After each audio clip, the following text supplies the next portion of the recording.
ಮಾಡಿರೋಂಥ ಒಳ್ಳೊಳ್ಳೆ ಕೆಲಸಗಳು ಅವತ್ತಿದೆ. ಈ ಚುನಾವಣೆ ಯೋಗೀಶ್ವರು ವರ್ಸಸ್ ಕುಮಾರಸ್ವಾಮಿ ಅವ್ರ ಮಧ್ಯೆ ಇರುವಂಥ ಒಂದು ಚುನಾವಣೆ ಇದು. ಸ್ಥಾನ ಉಳಿಸ್ಕೊಳ್ಳಬೇಕು ಅಂತ ಅವತ್ತಿಂದ ಹೋರಾಟ ಮಾಡ್ಕೊಂಡಿದ್ದಾರೆ. ಜೊತೆ ನಮ್ಗೆ ಆಡಾಯಿತು ಎಷ್ಟೋ ಓಟ್ಗಳು ಜಾಸ್ತಿ ಸೇರ್ಕೊಂತು. ಇಡೀ ದೇವೇಗೌಡರು ಫ್ಯಾಮಿಲಿನ ನಾನು ಕೊಂಡ್ಕೋಬೇಕು ಮುಸಲ್ಮಾನರು ಅಂತ ಏನು ಹೇಳಿದ್ರು, ಎಲ್ಲೋ ಒಂದು ಕಡೆ ಬೇರೆ ಸಮುದಾಯಗಳಿಗೆ ಅಂತ ಘಾಸಿ ಆಯಿತು. ಏನಪ್ಪ ಈ ಥರ ಪಬ್ಲಿಕ್ಕಲ್ಲಿ ಈ ಥರ ಮಾತಾಡ್ತಾರೆ, ಕರಿಯ ಅಂತಾರೆ ಕುಮಾರಸ್ವಾಮಿ ಅವ್ರಿಗೆ. ಎಲ್ಲವೂ ಕೂಡ BJP ಇದು NDAಗೆ ಪ್ಲಸ್ ಪಾಯಿಂಟ್ ಆಯಿತು JDS ಅವ್ರಿಗೆ. ನೋಡಿ ಇವತ್ತು ಯಾರ್ಯಾರು ಅದಾದಮೇಲೆ ಒಂದು 10,000 ಓಟ್ ಹೆಚ್ಚು ಕಡಿಮೆ ಆಗಿದೆ, ಬದಲಾವಣೆ ಆಗಿದೆ. ಸುಮಾರು ಕಾಂಗ್ರೆಸ್ಸಲ್ಲಿ ಯಾರು ಕೆಲಸ ಮಾಡ್ತಾಯಿದ್ರು ಎಲ್ಲೂ ಕೂಡ ಮನೆ ಸೇರ್ಕೊಂಡ್ಬಿಟ್ರು. ಈ ಥರ ವಾತಾವರಣ ಯೋಗೀಶ್ವರ ಒಪ್ಕೊಂಡಿದ್ದಾರೆ. ಹೌದು, ನಂಗೆ ಚೇಂಜ್ ಆಗಿದೆ, ಸಮಸ್ಯೆ ಆಗಿದೆ ಅಂತ ಹೇಳಿದ್ದಾರೆ. ಲಾಭ ನಷ್ಟ ಎರಡೂ ಆಗಿದೆ ಅಂತ ಹೇಳಿದ್ದಾರೆ ಅವರು. ಸಮಸ್ಯೆ ಆಗಿದೆ ಅಂತ ಹೇಳಿಲ್ಲ. ಜಮೀರ್ ಅವರ ಹೇಳಿಕೆಯಿಂದ ಲಾಭವೂ ಆಗಿದೆ ನಷ್ಟವೂ ಆಗಿದೆ ಅಂತ ಹೇಳ್ತಾ ಇದ್ದಾರೆ ಅವರು. ಮೈನಾರಿಟಿ ವೋಟ್ ಲಾಭ ಆಗಿದೆ, ಮೆಜಾರಿಟಿ ವೋಟ್ ಎಷ್ಟು ಸಾಧಾರಣವಾಗಿ ನೀವು ಹೇಳ್ಬೇಕಂದ್ರೆ ಬಹಳ ದೊಡ್ಡ ಮಟ್ಟದ ದುಡ್ಡನ್ನು ಹಂಚೋದಕ್ಕಾಗಿಲ್ಲ, ಅಲ್ಲಿ ಸ್ಟ್ರಕ್ ಆಗಿಬಿಡ್ತು ಒಂದು ಕಡೆಯಿಂದ. ಅದಕ್ಕೆ ಕೇಂದ್ರದ ಆದೇಶ ಕೂಡ ಇತ್ತು, ಹಾಗಾಗಿ ಹಂಚೋಕ್ಕಾಗಿಲ್ಲ. ನಿಮಗೆ ಇರುವ ಬೇಸರ ಏನು ಗೊತ್ತಾ, ಅವರು ಕೊಟ್ಟರು ನಮ್ಗೆ ಕೊಡಕ್ಕಾಗಿಲ್ಲ ಅಂತ ಅಷ್ಟೇ.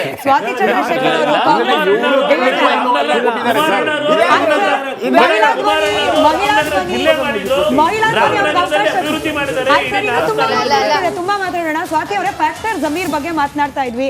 ಯಡಳ್ಳಿ ಸರ್ ಹತ್ರ ರಿಯಾಕ್ಷನ್ ತಗೊಂಡಿದೆ. ಕಾಂಗ್ರೆಸ್ ನಿಂದ ಒಂದು ಅಧಿಕೃತ ಹೇಳಿಕೆ ಬೇಕಿತ್ತು. Thanks for joining. ಜಮೀರ್ ಅವರ ಹೇಳಿಕೆ ಚನ್ನಪಟ್ಟಣದಲ್ಲಿ ಬಹಳ ಪರಿಣಾಮ ಬೀರಿದೆ. ಅದು ಪಾಸಿಟಿವ್ ಆಗಿ NDA ಅಭ್ಯರ್ಥಿಗೆ, ನೆಗೆಟಿವ್ ಆಗಿ ನಿಮ್ಮ ಅಭ್ಯರ್ಥಿಗೆ ಅನ್ನೋ ಚರ್ಚೆ ಆಗ್ತಿತ್ತು. ನೀವೇನು ಹೇಳ್ತೀರಿ? ಹಾಗಿದ್ರೆ ಇವತ್ತಿನ ದಿನ ರಿಸಲ್ಟ್ ನಮ್ಮ ಪರವಾಗಿ ಬಂದ್ರೆ ಜಮೀರ್ ಅವರ ಹೇಳಿಕೆಯಿಂದ CP ಯೋಗೇಶ್ವರ್ ಅವರು ಗೆದ್ದಿದ್ದಾರೆ ಅನ್ನೋದು ಮಾಧ್ಯಮಗಳು ಪ್ರಕಟ ಮಾಡುತ್ತಾರೆ.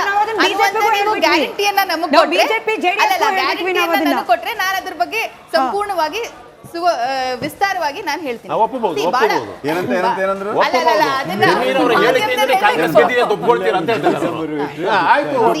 ಅಲ್ಲ, ಒಂದು ವಿಚಾರ ಬಹಳ ಕ್ಲಿಯರ್. ಚುನಾವಣೆ ಸಂದರ್ಭಗಳಲ್ಲಿ ಮಾತಿನ ಆಯ್ತು ಸರಿ. ಹಾಗಿದ್ರೆ ಜಮೀರ್ ಅಹ್ಮದ್ ಖಾನ್ ಅವರ ಹೇಳಿಕೆಯಿಂದ ಕಾಂಗ್ರೆಸ್ ಗೆದ್ದರೆ ಈಗ ರಾಮಮೂರ್ತಿ ಹೇಳಿದ್ರಲ್ಲ, CM ಹೇಳಿದ ಮಾತೆ ಜಮೀರ್ ಅಹ್ಮದ್ ಖಾನ್ ಮಸಿ ಆಗ್ಬಿಡ್ತಾರೆ, ನ್ಯಾಷನಲ್ ಸ್ಟಾರ್ ಆಗ್ಬಿಡ್ತಾರೆ. Not only national star, national travel, national star ಮಾಡಿಸ್ತೀವಿ. ಹಾಗಿದ್ರೆ ಗೆದ್ದ ನಂತರದಲ್ಲಿ ಒಂದು ಜಾಯಿಂಟ್ ಪ್ರೆಸ್ ಕಾನ್ಫರೆನ್ಸ್ ಚುನಾವಣೆ ಸಂದರ್ಭದಲ್ಲಿ ಮಾತಿನ ಬರದಲ್ಲಿ ಜಮೀರ್ ಅಹ್ಮದ್ ಖಾನ್ ಉಪಮುಖ್ಯಮಂತ್ರಿ ಮಾಡಬೇಕು. ಮುಖ್ಯಮಂತ್ರಿ ಮಾಡುವಂತದ್ದು ಬಿಡುವಂತದ್ದು ಅದು ಪಾರ್ಟಿ ಹೈಕಮಾಂಡ್ ಡಿಸೈಡ್ ಮಾಡುತ್ತೆ. ಆದ್ರೆ ಪಕ್ಷದ ವಕ್ತಾರೆಯಾಗಿ ಅವ್ರು ಏನ್ ಸ್ಟೇಟ್ಮೆಂಟ್ ಕೊಟ್ಟಿದ್ದಾರೆ ಅದಕ್ಕೆ ಪಕ್ಷವಾಗಿ ನಾವ್ ಏನ್ ಹೇಳ್ಬೇಕು ಅನ್ನೋದನ್ನ ನಾನಿಲ್ಲಿ ಸ್ಪಷ್ಟಪಡಿಸ್ತೀನಿ. ಒಂದಂತೂ ಬಹಳ ಕ್ಲಿಯರ್, ಸಮರ್ಥನೆ ಯಾಕ್ರಿ ಮಾಡ್ಕೋಬೇಕು, ನಾವ್ ಯಾಕೆ ಸಮರ್ಥನೆ ಮಾಡ್ಕೋಬೇಕು? ಮೂರು ಕ್ಷೇತ್ರಗಳ ರಿಸಲ್ಟ್ ಬರ್ತಲ್ಲ, ರಾಮಮೂರ್ತಿ ಅವರೇ 3 ಕ್ಷೇತ್ರಗಳ ರಿಸಲ್ಟ್ ಬರ್ತಲ್ಲ, ಅವಾಗ ನೀವ್ ನೋಡಿ ಅರ್ಥ ಆಯ್ತಾ? ಯಾಕೆ ಸಮರ್ಥಿಸ್ಕೋಬೇಕು? ಅವಶ್ಯಕತೆ ಇಲ್ಲ. ಅವ್ರು ಏನ್ ಹೇಳಿದ್ದಾರೆ ಅದಕ್ಕೆ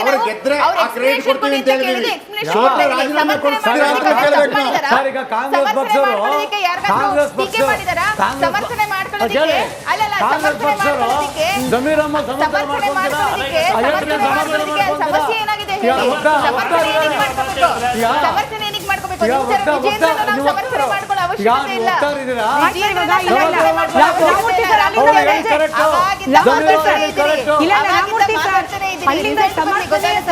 ಅಲ್ಲಿಂದ ಒಂದ್ ಹೆಜ್ಜೆ ಬಂದ್ಬಿಟ್ಟಿದೀವಿ. ಸಮರ್ಥನೆ ಮಾಡ್ಕೊಂಡ್ರು ಬಿಟ್ರು ಪರಿಣಾಮ ಅಂತೂ ಕಾಣುತ್ತೆ ಸದ್ಯದಲ್ಲೇ. ಜಯಪ್ರಕಾಶ್ ಅವರು ಕೇಳ್ತಾ ಇದ್ರು ಸ್ವಾತಿ ಅವರೇ, ಈಗ ಗೆದ್ರೆ ಜಮೀರ್ ಅವ್ರಿಗೆ ಕ್ರೆಡಿಟ್, ಸೋತ್ರೆ ಏನು? ಸೋತ್ರೆ ಇನ್ ಕೇಸ್ ಏನು? ಚುನಾವಣೆಯಲ್ಲಿ ಗೆಲುವು ಸೋಲು ಅನ್ನೋದು ಯಾವತ್ತೂ ಇದ್ದಿದೆ. ಅರ್ಥ ಆಯ್ತಾ?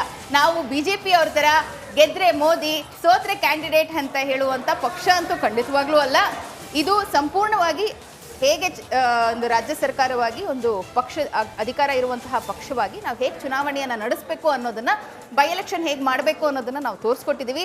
ಶಿಗ್ಗಾವಿಯಲ್ಲಿ ಏನು ಇಲ್ಲವೇ ಇಲ್ಲ, ಅಡ್ಜಸ್ಟ್ಮೆಂಟ್ ರಾಜಕಾರಣ ಅಂತ ದಿನ ನ್ಯೂಸ್ಗಳಲ್ಲಿ ಬರ್ತಾ ಇತ್ತು ಅಥವಾ ಆರೋಪವನ್ನ ಮಾಡ್ತಾ ಇದ್ದಿದ್ದಂಥದ್ದು. ಆದರೆ ಹೇಗೆ ಶಿಗ್ಗಾವಿಯಲ್ಲಿ ಅಷ್ಟೂ ಜನ ಮಂತ್ರಿಗಳು ಕೂತ್ಕೊಂಡು ಭರತ್ ಬೊಮ್ಮಾಯಿ ಲಾಸ್ಟ್ ಮೂಮೆಂಟಲ್ಲಿ ಇವತ್ತು ಏನಾಗುತ್ತೆ ಅನ್ನೋದು ಯಾರಿಗೂ ಕೂಡ ಗೊತ್ತಿಲ್ಲ.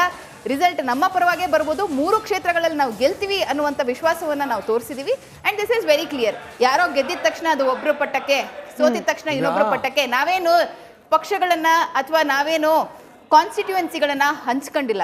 ನಾವು ಒಂದೇ ಕೊರಳಾಗಿ ಕೆಲಸ ಮಾಡ್ತಾ ಇದೀವಿ.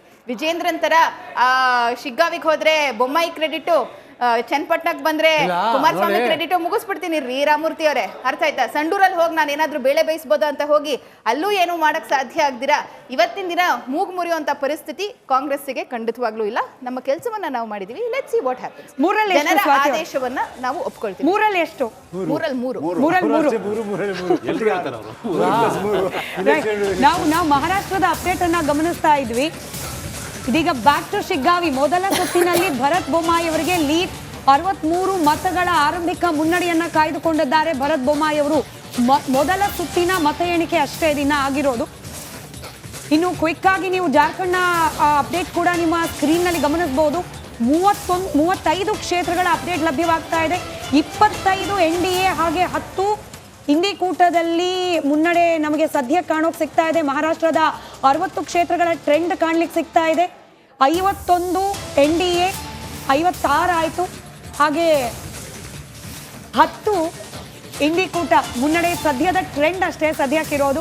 ಭರತ್ ಬೊಮ್ಮಾಯಿ ಅವರಿಗೆ ಮುನ್ನಡೆ. ಸ್ವಾತಿ ಅವರೇ, ಆರಂಭಿಕ ಟ್ರೆಂಡ್ ಅಷ್ಟೇ ಇದೆ. ಅಷ್ಟೇ, ನೀವೇ ಹೇಳ್ತಿರೋ ಹಾಗೆ ಇದು ಆರಂಭಿಕ ಟ್ರೆಂಡು. 11 ಗಂಟೆ ತನಕ ಏನಾಗುತ್ತೆ ಅಂತ ಕಾದ್ ನೋಡೋಣ. ಇನಿಷಿಯಲಿ ಏನನ್ನು ಡಿಸೈಡ್ ಮಾಡೋದಕ್ಕೆ ಸಾಧ್ಯ ಇಲ್ಲ. ಇದು ಎಲ್ಲಿ ನೀವು ಫಿಗರ್ ಸಿಗ್ತೇನೆ. ನಾವು ಇಲೆಕ್ಷನ್ ಕಮಿಷನ್ಗೆ ನೋಡಿದೆ, ಅದ್ರ ಪ್ರಕಾರ ಇಷ್ಟು ಲೀಡ್ ಇಲ್ಲ, ಹೇಳುದಿಲ್ಲ. ಇಲೆಕ್ಷನ್ ಕಮಿಷನ್ ಪ್ರಕಾರ ಇಲೆಕ್ಷನ್ ಕಮಿಷನ್ ಎಕ್ಯುರೇಸಿ ಇಲ್ಲ ನಮ್ಗೆ ಕನ್ಫ್ಯೂಷನ್ ಬೇಡ. ಶಂಕರ್ ಶೆಟ್ಟಿ ಸರ್ ಏನಾಗುತ್ತೆ ಗೊತ್ತಾ, ನಿಮ್ಗೂ ಗೊತ್ತು, ಅಲ್ಲಿ ವೋಟಿಂಗ್ ಸೆಂಟರ್ ಹತ್ರ ಅನೌನ್ಸ್ ಮಾಡ್ತಾ ಇರ್ತಾರೆ. ಅನೌನ್ಸ್ ಮಾಡಿ ಅಧಿಕೃತವಾಗಿ ಎಲೆಕ್ಷನ್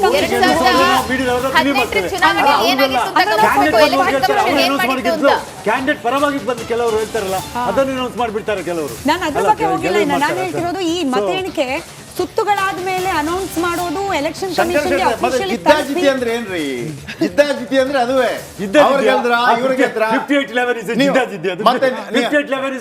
ನೀವು JMM ಅಲ್ಲಿ ಪಾಪ ಅವನು ಯಾರು ಜಾಸ್ತಿ ಕೊಟ್ಟ ಅಂತ ಅವ್ನು ಈಗಲೂ ಬಿಡ್ತಾ ಇಲ್ಲ. ನಾನು ಬಿಡ್ತಾ ಇಲ್ಲ, ನಾನು ಅವನು ಬಿಡ್ತಾ ಇಲ್ಲ. ಬಟ್ ಅವನದು ತಪ್ಪಾಗಿದೆ. ಲಾಸ್ಟ್ ಇಲೆಕ್ಷನ್ ನಾನು ಬಿಡ್ತಾ ಇಲ್ಲ. ಆಶ್ಚರ್ಯ ಅಂತ ಹೇಳ್ತಿರೋದು ನಾನು. ಅವ್ನು ಈ ರೀತಿ ಒಂದು 10 ಜನರು ಒಂದು ಕಡೆ ಕೊಡ್ತಾರೆ. ಒಬ್ಬ ಅದು ಕೂಡ ಆಕ್ಸಿಸ್ ಬ್ಯಾಂಕ್ ಇಂಡಿಯಾದವನು, most reliable pollster, most reliable. ಅವನು 69,000 ಮಾಡಿದ್ರೆ 65 ಕರೆಕ್ಟ್ ಮಾಡ. ಅವನು ಹೇಳ್ತಾ ಇದ್ದಾನೆ JMM ಅಲ್ಲಿ 2/3 ಮೆಜಾರಿಟಿ ಟು ದ ಇಂಡಿ ಕೂಟ. 2024 ಚುನಾವಣೆಯಲ್ಲಿ ಆಕ್ಸಿಸ್ ಮೈ ಇಂಡಿಯಾ ಕೊಟ್ಟಂತಹ ಒಂದು ವರದಿ ಏನು ಅಂತ ಎಲ್ಲರೂ ನೋಡಿದೀವಿ. ಹೀಗೆ full majority more than 350 for BJP and NDA.